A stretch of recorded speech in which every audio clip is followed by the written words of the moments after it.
Guys, welcome back to my updated thoughts on training rifles. This video we're going to chat about 22 rimfire training rifles, 223 training rifles, and 308 training rifles. I initially shot this video for Henry and the team at 9 Hole Reviews. There's a comprehensive video that I'm going to link with some other thoughts that I highly encourage you to watch. This is my segment from that video. I want to thank our friends at MDT Sporting Goods for tricking out my little 22 rimfire with this LSS rimfire. This is just a normal CZ457 that I've completely turned into a little rimfire machine that I plan on using in an upcoming match this weekend. Guys, I hope you enjoyed the video. Here's my thoughts on training rifles.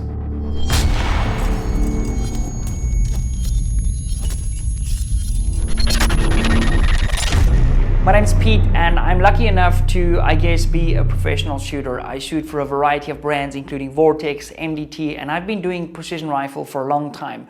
Recently we've dived sort of more into the long range stuff, but for the purpose of the video, Henry and team have asked me to chat about training rifles. Now, number one, what should you consider when you're shopping for a training rifle? First of all, I would say the most important thing is to buy something that has a future upgrade path. If you do decide, and you probably will decide to upgrade your rifle at some point in the future, if you're sitting with like some weird type of action, this is the first thing I always say to guys, even if this is your first rifle, make sure you're future-proofing yourself by buying something that there are extras for. It doesn't help you really want a really cool chassis rifle 5 years down the line and you've sort of got a plan and a budget to get there, but you're purchasing a rifle at a discount price now that you really are limited to what you can upgrade that with. Now, when it comes to the cartridge that your training rifle is chambered in, I could recommend a few things here. I've recently sort of changed my school of thought and I'll sort of summarize at the end of my segment, but you have a variety of options. You can start with something like the rifle you see behind me that's chambered in 22 rimfire. That really has been in the past a really good option for us to train with. Obviously now in 2023, not really a lot of rimfire ammo available, so that is less of an option now. Then you could look at getting something like a 223 Remington training rifle. That is something that I've believed in for a long time.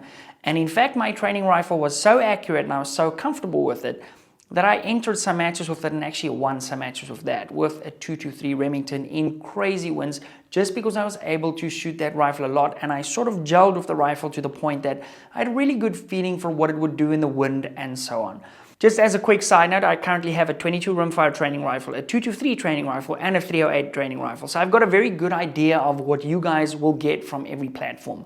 Now, when it comes to 223, the benefits are obviously you can load in bulk. If you have a friend with a Dillon or you have a Dillon, you can literally crank out ammo on a progressive press, and I've used that ammo to do very, very well with. You can shoot a little bit more just because of the nature how you could make ammo faster. I wouldn't necessarily, even though you could, load ammo on something for like a 6.5 Creedmoor or something like that on a progressive press too, but that's sort of more the conventional single stage, highly accurate ammo. And when it comes to your training rifle, you want to do this sort of quick and dirty, if you know what I mean, where you want to spend more time shooting than you're spending behind your reloading bench, and that's going to serve you well. The one downside, or one of the downsides of the 223 is that generally factory chamberings have a very slow twist. So if you want to shoot the higher end of the 223 or the 22 caliber Spectrum bullets, you might need to consider looking at a rifle with a tighter twist rate or a faster twist that you can actually shoot heavier projectiles, because otherwise you may have problems with your projectile actually stabilizing and they'll end up going through the paper sideways, which is not very precise or repeatable. Then the other problem with the 223, it makes you a little bit lazy. Now, why is that? Because there's not a bunch of recoil. If you look at me shooting my 223 over here, you'll see there's not a ton of recoil at all. And when you move up to bigger cartridges, if you're shooting a different division or something like that, or you go to your main match rifle, now you could be a little bit lazy because you've been shooting a lot of 223. Our other option is 308 Winchester. It's been around forever. It's pretty plentiful. It's super easy to reload for.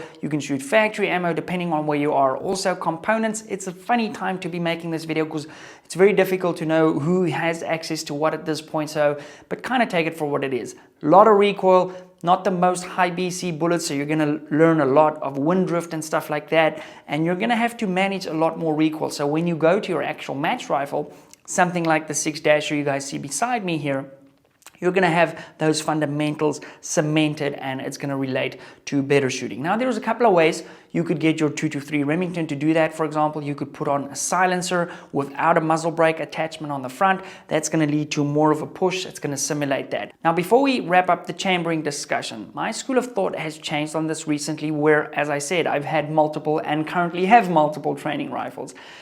I personally think the move is to have a rifle chambered in the chambering that you'll be shooting when you're competing. So if you're shooting a 6.5 Creedmoor, build another rifle in 6.5 Creedmoor. Okay, that way you're shooting the same projectile in the same conditions, the recoil's the same, everything is the same, and that is going to lead to you having a better understanding of how your rifle performs in different conditions just because you will shoot that cartridge more. In the beginning of my shooting journey, I actually had a rifle chambered in 6.5 Creedmoor, and that rifle's name was Alexa, because I could ask Alexa to do pretty much anything because I only had Alexa, and I had a really good relationship with that rifle chambered in 6.5 Creedmoor. I knew what the bullets was going to do, my bullet drop and everything was dialed because I was only shooting that rifle. Nowadays I have many more rifles and it's very difficult for me to sort of form that relationship like I had when I had that one rifle. Now yes, one might be two. You have a training rifle that you spend a little bit less time doing load development and reloading precisely for,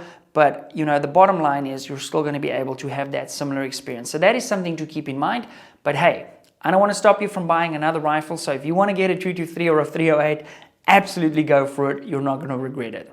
Now, when it comes to glass or the optics for your rifle, I'm a believer in the first focal plane system. It's just what sort of the majority of people are going to be using around you, and it's going to just make your life a lot easier. Second focal plane might sometimes be tricky because your hash marks and your reticle might be different depending on which magnification you're on, and it's just another layer of complexity that I don't want to be worrying about when I'm on the line and I'm shooting or training or whatever I'm using my rifle for, even whether that is in a hunting scenario. Now, in the last couple of years, we're very lucky that we have a whole bunch of affordable first focal plane options to choose from. You know, I've actually taken off Razor optics off my match guns and put on something like a Diamondback Tactical from Vortex just to prove that the optic is not going to make or break a match. And I came second in that precision rifle match because I made a stupid little mental error. But it doesn't matter what optic you have, you're still going to make those mistakes because I wasn't paying the amount of attention that I probably should have been.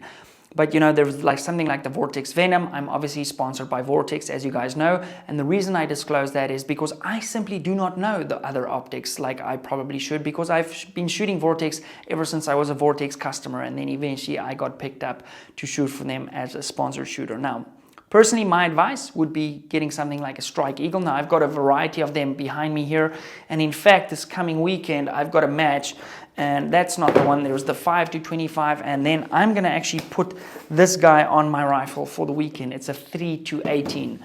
One thing to keep in mind when you're shopping for glass is I always recommend guys spending a little bit more. I know this is sort of a budget project, but spending a little bit more is going to be worth it in the long run. There's also something like the Vortex Venom to consider potentially.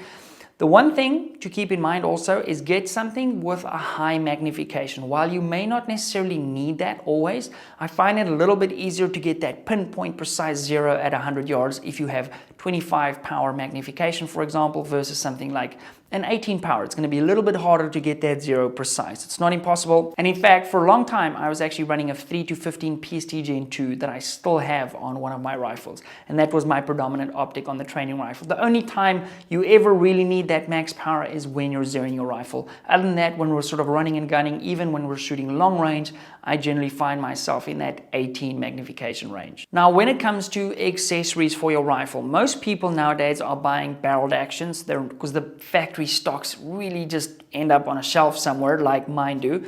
People are buying a barreled action. Now, if you're shopping for barreled actions, I recommend looking at something like a Tikka that might be a little bit more premium, but if you're budget sensitive, you could sort of look at a Hawa, or if it's something like mid-range, you could look at something like the Bagaras or something like that. And those rifles generally offer a good upgrade path, as I've mentioned earlier. Now, muzzle brake on this, I'm running one of our APW Raptor brakes. It's in the stainless steel polished finish, looks really cool with my stainless steel barrel. I've got an Arca rail on this, which allows me to clamp into a tripod, and then I've got one of the new MDT ground pods on there that I use as my bipod. This is something where you can spend a little bit of money, because at the end of the day, even if you're having a cheap-ish training rifle, or your match rifle for that matter, if you're more sort of budget sensitive, having a good connection with the ground at the front is vital, because if you've got something flimsy, it's going to cause flyers and you're going to be chasing your tail. So that's the setup. If you want to drop your rifle into a chassis like I have, this is sort of MDT's budget-friendly XRS chassis. It's sort of like a hybrid design, if you will. You could hunt with this, you could shoot matches with this, and I plan on shooting this in a match very shortly. So that's sort of the setup. Really doesn't matter that much what this is chambered in. This is a 6-dasher, because this is actually my match rifle. So now that our rifle is kitted out looking absolutely fantastic, we want to start training. But where do we start? Yes, you could figure things out yourself, but chances are you might be compromising and finding ways to do something that is not necessarily the right way, and as a result of that, learning bad habits. So you may be lucky enough where you have access to in-person training in your area with a few other like-minded people, and you can go do a class. Those can sometimes be very expensive, especially if you're getting sort of a budget-friendly rifle. Your other option is to look at online training. Now, I myself have a complete online training school where we've put literally thousands and thousands of students through online precision rifle training, and they've learned a ton, and that is applied to their reloading and to their competition shooting and to their hunting, and the feedback on that has been amazing. What I've also heard from guys is it's a great start for them to have sort of a base knowledge when they go to their first match or they go to their first in-person class. Now that's another way you can train. You could literally just sign up and go to a match, because at that match, even though it might be very intimidating, nobody's going to worry about what your score is. People will generally be very, very helpful. The one danger, and this is something Henry asked me to speak about, is how do you identify good advice versus bad advice? Now, luckily in our community, everybody wants to see each other do well. So generally speaking, you will always get good advice. Now you have to take that from where it comes. If you're getting advice from the guy in the back of the pack, you may want to consider getting advice from one of the top pros. And as I said, generally these guys are super, super helpful. Just be mindful that you're not coming up to somebody as they're getting ready to go on a stage or they're doing their dope or something like that. You know, respect each other's space. But generally the guys are incredibly helpful, and that has been something very, very cool about this community. Now, Henry also asked me about crossover rifles, something like the Bergara B14 HMR. Now, where we stay, that's not really an option yet. They haven't really come into South Africa at the moment, but I had a look at it, and I think it'll be a good buy for somebody looking to get sort of an off-the-shelf platform that they can use as a training rifle. And very much this is the case. Even though this is built on a custom action, this is what I would consider a crossover rifle. I could easily take this hunting tomorrow, and I could easily shoot a field match or a precision rifle match. And I've shot the XRS chassis and won precision rifle matches with it in the past, even though there are way better chassis specifically designed for precision rifle matches. I kind of like the crossover style rifles just because it is versatile, and it allows you to sort of be versatile as a shooter. Sometimes the danger is you have a highly specified rifle. Now you find yourself in a scenario where you're hunting, but you don't have a heavy match rifle, and now all of a sudden the rifle's kicking so much you don't see where that shot is landing, and as a result of that you don't see you've wounded an animal, or you know, there's so many scenarios where being able to shoot a sort of lighter hybrid style rifle efficiently is just going to make you a better all-round shooter. So that's sort of my whole spiel with regards to training rifles. This has turned out a little bit longer than it should have been. So in conclusion, from my side, again, as I said in the beginning, I have had a wide variety of training rifles in the past. Knowing what I know now, I would get an exact copy, or at least a rifle in the same cartridge chambering as my main match rifle, and I would use that to train, to just get that feeling of what the bullet is going to do in a variety of conditions. Because from an affordability point of view, whether I'm shooting 223 or 6-dasher really doesn't make that big of a difference. So that is my advice for you. But you're not going to go wrong with a 308 or a 223 or anything like that, as long as you're out shooting and you're having fun. I'm sure you will be a better shooter if you give yourself the right tools and you know what to work on. With that said, I hope you guys have enjoyed this video. I've been Pete from Impact Shooting. Please leave a comment if you've made your way over, and we'll see you there. Cheers.